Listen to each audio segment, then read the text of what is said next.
de essayer de comprendre, qu'est-ce qui se passe. Parce que l'histoire, je pense que c'est pas seulement le ramassis de faits historiques, c'est aussi la compréhension des faits historiques. Comprendre pourquoi c'est arrivé, comment ça se fait. Et si c'est arrivé de la manière que c'est arrivé, qu'est-ce qui va arriver après aussi? Parce que l'histoire, on parle souvent de l'histoire comme quelque chose du passé, mais l'histoire, c'est le présent aussi. Puis l'histoire, c'est aussi le futur.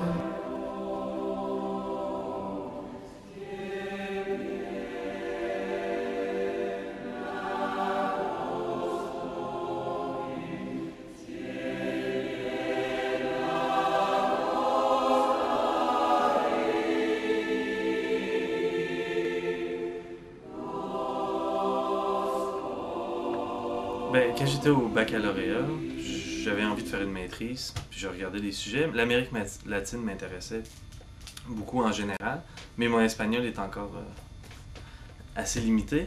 Puis dans un cours sur l'esclavage au baccalauréat, on a parlé de la révolution haïtienne, comment les esclaves ont réussi à se débarrasser des puissances coloniales. Puis ça m'avait vraiment frappé comme un événement aussi important prenait si peu de place dans l'historiographie en général, peu importe si c'était antillaise ou même française ou peu importe.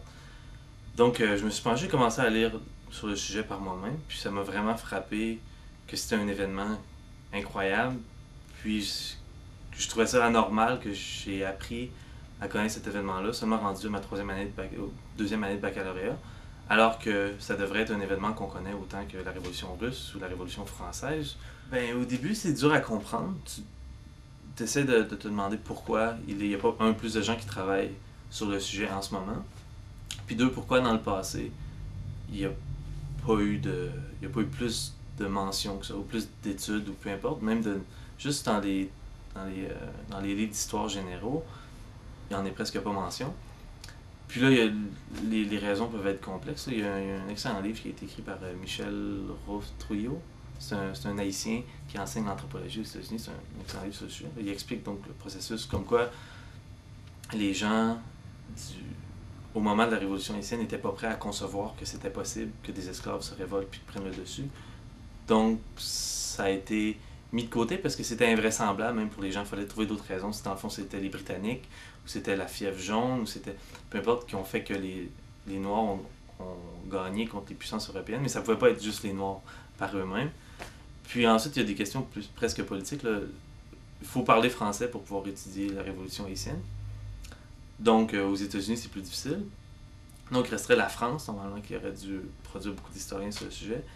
Mais la France, semble-t-il, a voulu écarter cet épisode de son histoire parce que c'est une immense défaite. Là. C'est pire que le Waterloo de Napoléon. Il y a eu 40 000 Français qui ont péri en 2-3 ans.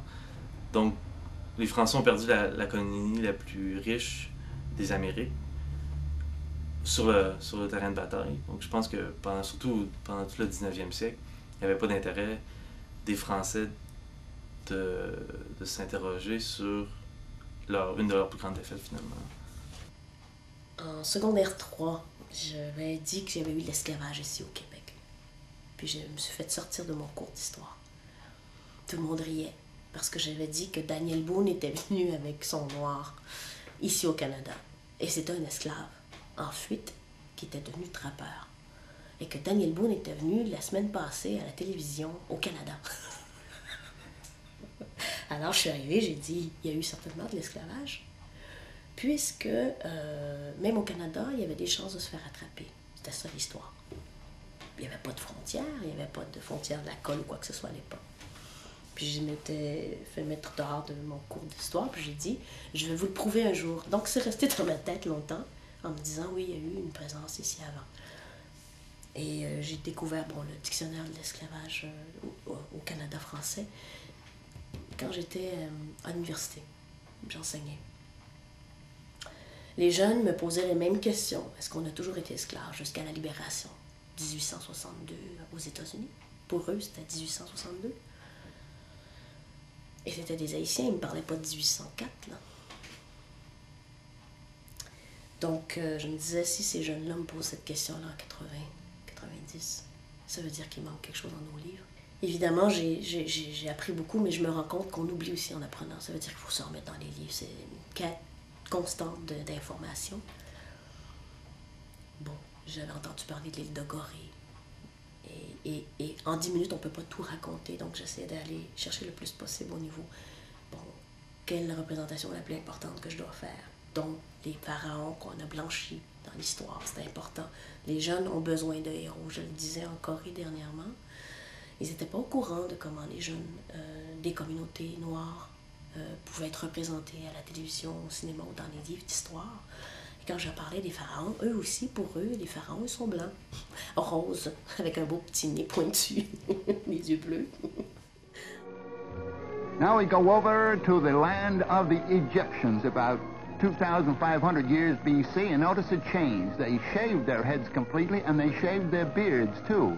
But they wore an artificial beard made out of wood or horn or some such material.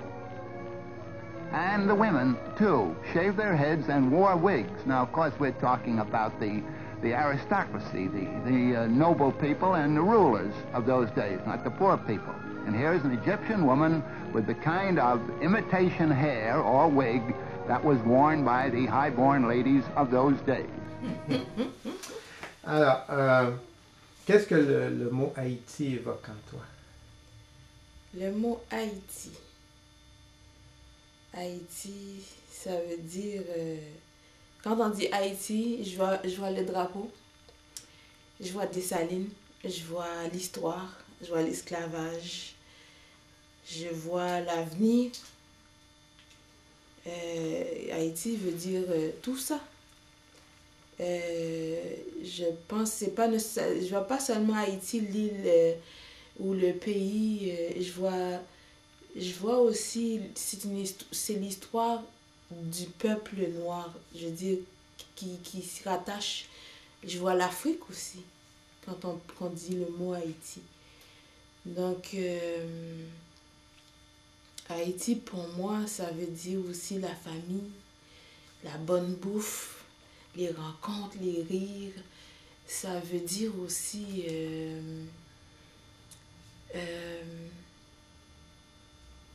la compassion, la compréhension, l'ouverture aussi. La révolte.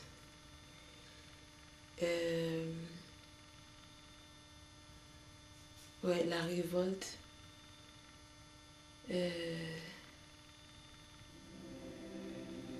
Ça veut dire aussi la misère aussi, l'injustice. En fait, c'est tout ça que ça veut dire, Haïti. Quand on dit Haïti, ça fait boum dans ma tête. C'est ça que ça veut dire. If you love tales of the sea, you probably have read many times of the Windward Passage. You traverse its salty expanse when you sail around the southeast end of Cuba, largest island of the West Indies. Should you go straight out from that southeast end of Cuba, as Columbus did on the 6th of December, 1492, and breast the intervening 50 miles of foaming, rushing blue water with its flying fish and screaming seabirds, you will come next to the second largest island of the romantic archipelago, an island wholly in the tropics.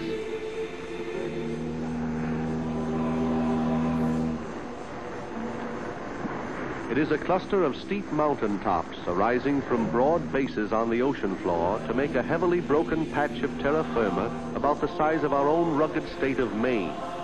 From the water level, though, the mountains are not very high.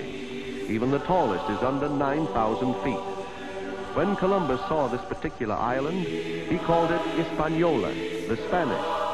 But the million or so Arawak Indians who were there before him already had a name for it.